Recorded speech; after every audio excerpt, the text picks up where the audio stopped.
Welcome back for part 2 of last week's pandemic horror. We last left Brendan as he was experiencing the early signs of the virus, so let's get right back into it.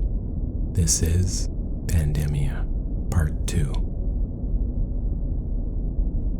The fever rocked my body. I'd never felt so hot, like I was on fire inside and out. Jules got me into the shower and blasted the cold water. I laid in the tub, hyperventilating. As tears overwhelmed Jules, she put her face in her hands. This was all too much, for both of us. Then the sobbing and tears changed, almost imperceptibly at first, but it continued to shift, like a staticky TV channel coming into reception. It wasn't crying anymore. It was laughing. Slowly, Jules started pulling her hands away from her face. It wasn't her face anymore. It was like a child, but old and twisted, broken and rearranged, like a real-life Dr. Seuss character. Her lips pulled back into a giant smile, and her teeth began to elongate. No, they were falling out, being pushed out by larger, sharper teeth. Her lower jaw unhinged and extended down, revealing rows of other, sharper teeth and a deep black chasm of a throat. The frightening child stood up, looking down at me in the tub. I wanted to get up and out, but I had dream legs, and nothing was working. I managed to grab the shower curtain just as the child jumped down on me and blocked her. I felt my legs get their strength back, and I flipped the body off me. I shot up and out of the bathroom. Footsteps followed me out into the hall, and I ran into the bedroom. I slammed the door shut, but when I turned back, I wasn't in Jules in my bedroom. I was in my childhood basement. The lone, finicky light bulb overhead twitched on and off, just like it always used to. My eyes stayed away from the back corner of the basement, but I could just see something poking out of the shadows. The two silver protective bars that made up the cage at the front of a football helmet. My heart turned into a machine gun. The rest of me was paralyzed. The helmet, my dad's old high school football helmet, a fear that had long been forgotten, suddenly overwhelmed me with a horrifying nostalgia. The helmet shifted. Something moved it. Something inside it. Then, buzzing. So faint at first, but it grew louder. The helmet vibrated with the sound. I heard wings begin to hum. I knew what was in there and took off for the stairs up. I got halfway up before they began to elongate, stretching upward into infinity. The stairs below me shifted into a ramp, and my legs went out. I managed to catch myself and pressed my legs and arms against the opposing walls, preventing myself from sliding down. Below, the helmet rolled past the staircase, buzzing emanating from it. The buzzing stopped. In the shadows, I heard what sounded like hands on the cement floor, slapping skin, hitting the ground as they moved something forward. The child with the lower jaw came into view now, crouched down on all fours like a wild animal about to attack. The lower jaw hung only inches from the ground. The upper part of her face was alternating between the demented child and Jules's. The words, "My baby's hungry," croaked out from the open cavern of her mouth. Then she darted up the flat stairs towards me, still on all fours. Within seconds, she was over top of me, her jaw about to clamp down on my face. Then everything disappeared, and I was back in our apartment. I was on the floor of the bathroom, and Jules was performing CPR on me. I felt like my lungs had been used to run back-to-back marathons, and my heart had been in a paint shaker. I was jittery and panicked, my eyes darting around the room, looking for predators, but none came. The first wave was over, and I barely made it through. It felt exactly like Rick had said, and with that, the frightening realization that Jules was likely going to have it now too, and with the baby in her belly. It couldn't have been more than a minute later when Jules keeled over, gently rubbing her temples. The migraine had started. I watched as the chill swept across her body, then the fever. Then, for a moment, she seemed lucid and fine. She said she felt better. But then, she started to talk to someone in the corner of the room. It wasn't a language though. It sounded like she'd forgotten how to speak. Something similar had been happening over the last few weeks though. She'd called it pregnancy brain and said her mind would get foggy sometimes when she was trying to think of a word. This was different. This was gibberish, and frightened gibberish at that. Jules stood up in bed and screamed into the corner in fear. I tried to calm her down, but she jumped off the bed and ran into the hallway. I chased after her and found her in the kitchen. She was rifling through the utensils drawer and found a pair of scissors. She had the pointed end at her belly and was yelling at someone behind me. I froze, afraid to move and cause her to panic. She didn't seem to see me, so I moved in slowly, planning to somehow get the scissors from her hand. I was almost at her when her attention turned from over my shoulder to right in my eyes. She pulled the scissors away, raising them above her head and slashing at me with them. I managed to catch her wrist and twisted until she dropped the shears. I grabbed her other wrist and pulled her down, carefully, being mindful of the baby. I held Jules tight as she squirmed against me, trying to get away. Slowly, her fighting eased. I felt felt her body going limp. Her breathing slowed. Then she shuddered and came to. She was back, awake. Jules was trembling. Whatever she'd seen had shaken her to the core. I carried her to the couch and we got as comfortable as we could. A scream from one of the apartments above us broke the momentary serenity. Then another scream, somewhere on the floors below. There was banging on the walls, the floors and the ceiling. We could hear fighting, more screams, cries for help. They all slowly faded away and silence returned. Time had passed quickly. I didn't realize it, but the first wave had been far longer than the hallucination I remembered. I tried to prepare myself for the next wave, wondering what the hell it was going to come after me with. After all, it had found my childhood fear of my parents' basement, the football helmet, and the moth inside it.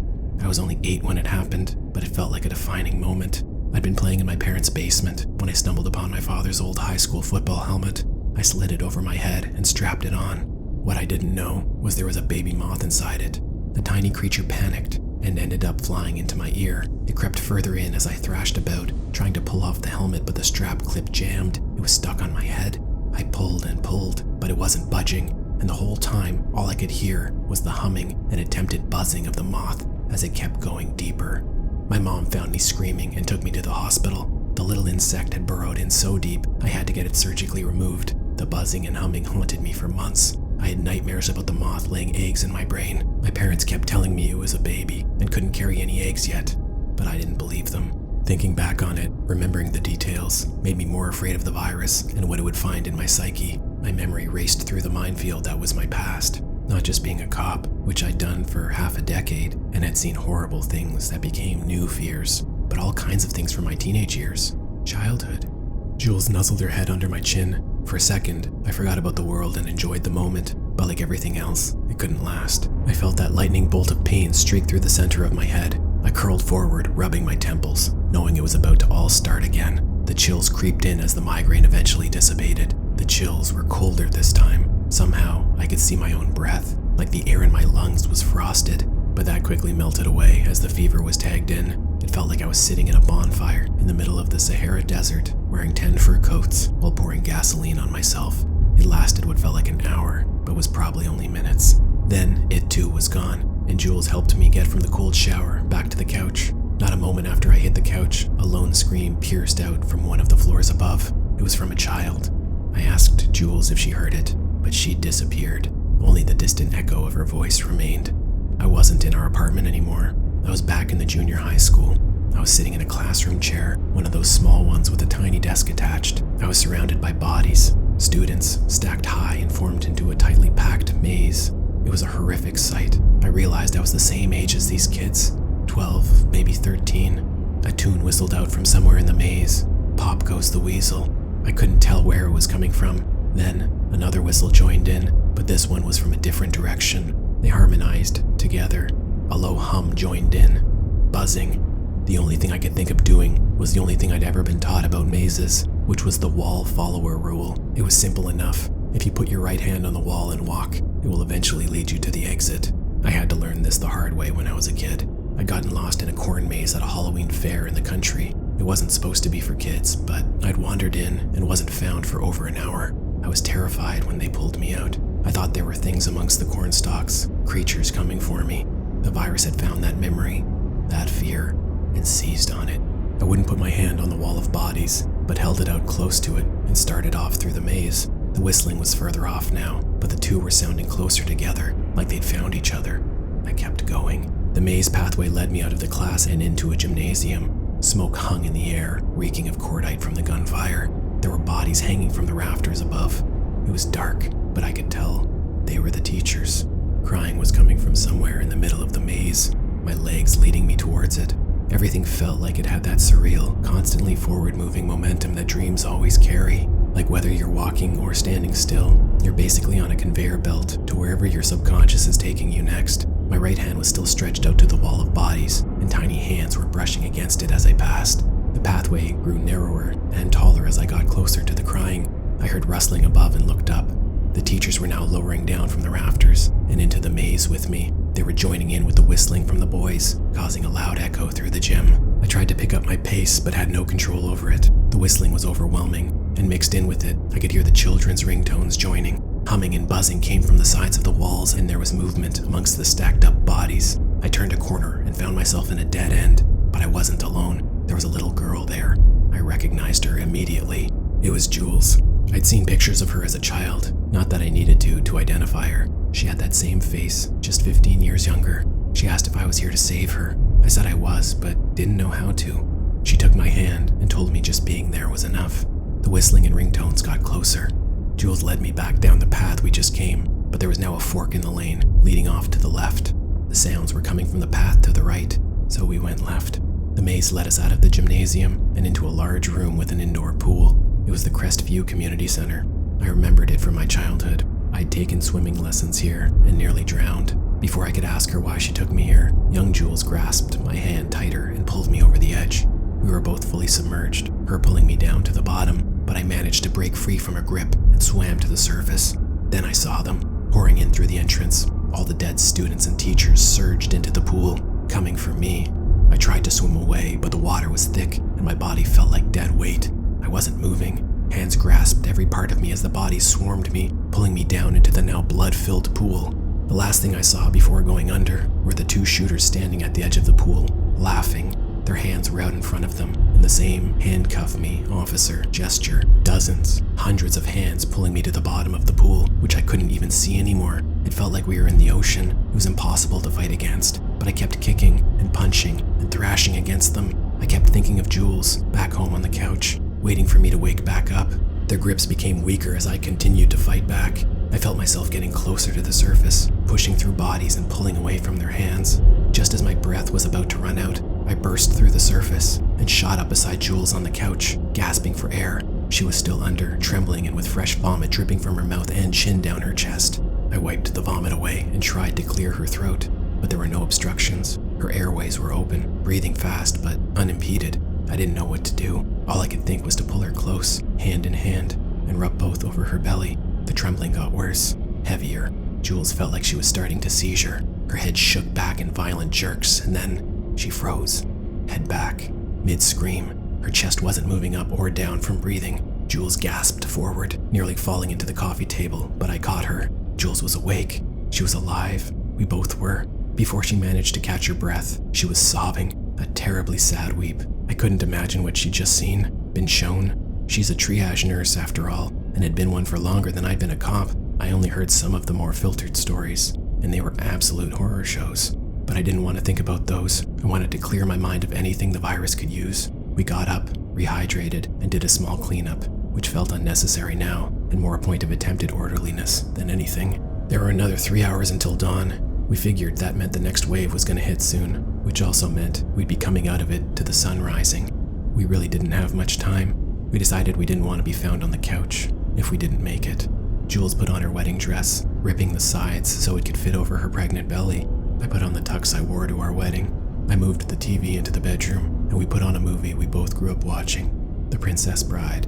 We laughed at the same jokes at the same times. We always did. It was our movie.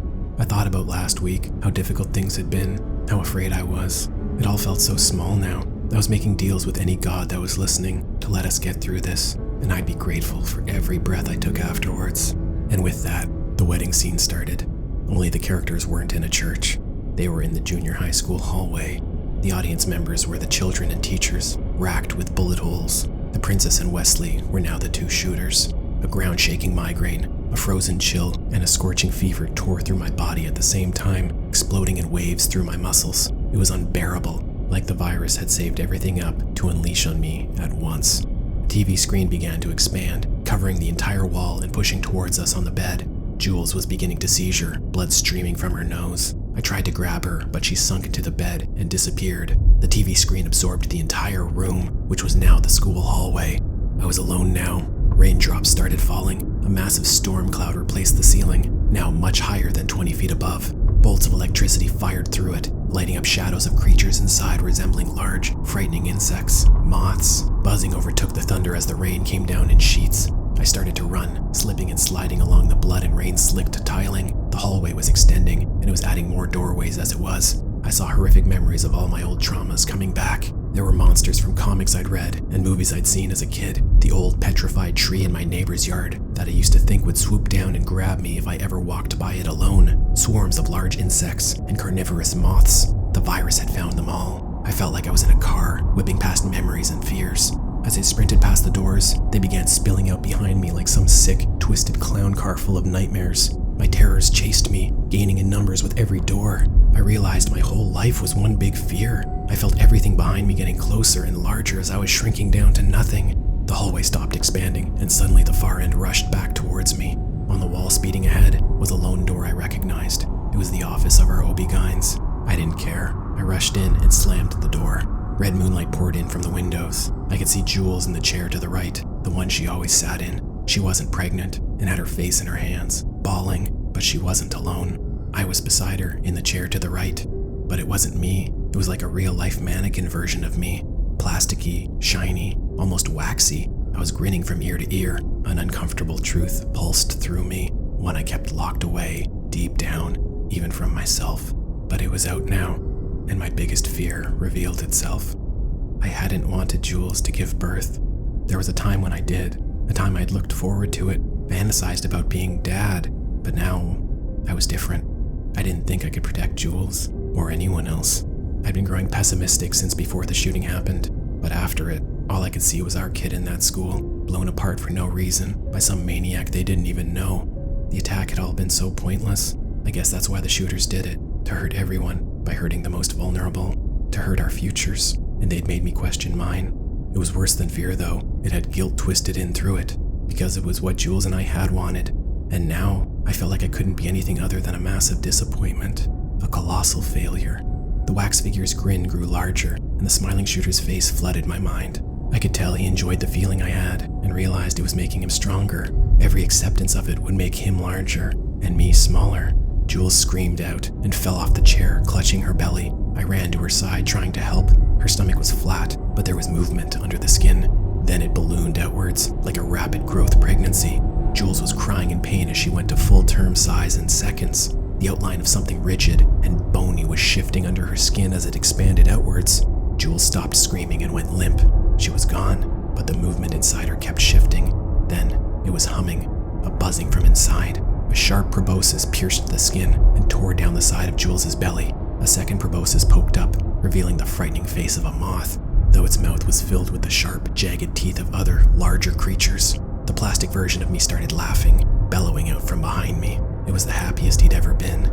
Anger burned through me. I grabbed the chair Jules had been sitting in and slammed it down on the moth. Jules's stomach caved inward as I rained down blows, turning the moth into a disgusting, pulpy mess. As I destroyed the creature, I realized the anger driving me and flowing through my arms was because I did want the baby.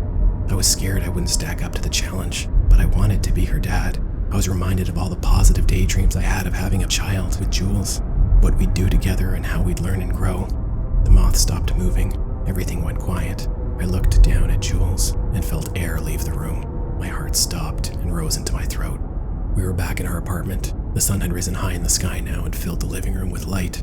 I was standing over Jules, holding one of the stools from the kitchen. Jules's stomach was a horrifying sight. It was an open cavity now, the remnants of the pregnancy, now destroyed from a vicious beating. From me, the bloody aftermath dripped from the stool in sickening plops. I dropped the stool, in a daze now, unbelieving of what I'd done. I couldn't cry or think. I could barely breathe. I couldn't come to terms with what I'd committed, and my mind fractured into millions of acidic thorns. I felt like literal poison. Toxic. A breeze passed through the apartment, and I noticed the window open. It seemed to beckon me. I couldn't imagine carrying on after this, so I walked towards the window and climbed up on the ledge. The town was calm. It didn't look like anyone else was awake yet. Or maybe I was it. Rick had said it was an 80% death rate. Maybe it was even more than that. Maybe I'd been the only survivor. I didn't care. My world was different now, and I didn't want to live in it. I shifted on the ledge, leaning forward, and felt gravity taking over. Just as my hand left the window frame, a cold, clammy grip latched onto my wrist, pulling me back into the apartment. I landed on the ground hard and felt air fill my lungs like I hadn't breathed in hours. The light in the apartment changed. The soft glow of the morning sun was just passing between the buildings in the distance, filling the room with warmth. It was dawn, and Jules was standing over me. She was alive, though looked like she'd had a hell of a night. Her belly looked perfectly healthy and untouched, though. She bent down and hugged me. I realized I was awake now, really awake. There were no more fears or hallucinations, no more facing the past. We'd both made it. We cried together for what felt like an hour. 2 days later, the bolts were removed from our doors and the hazmats arrived again. All surviving tenants of the building were now immune and cleared to leave. Jules and I were the only ones. Jules was bombarded with pressure waves and we were rushed to the hospital. We were examined and she gave birth in quarantine to our beautiful, healthy daughter. In the weeks that followed, there was a change between us. The ground below our feet felt more stable. Everyday issues felt so small and easy to overcome. Jules and I had gone to war together and come back closer than before. I felt my courage and strength grow every day, and I know Jules did too. Whatever she experienced, she overcame it, same as I did. We still don't know what happened that weekend. We signed NDAs and received a small sum of hush money. The mainstream media was feeding talking points about a natural gas leak in the subway that caused hallucinations and deaths. But we know that's not true. We know something leaked out and destroyed most of our small town, and the government somehow contained and hid it. Hopefully, nothing like it ever leaks out again. And that concludes part 2 of Pandemia. We hope you liked our quarantine horror, and make sure to come back next week for the first half of another 2-parter, where we jump back to the days of high school horrors and the urban legends that felt all too real.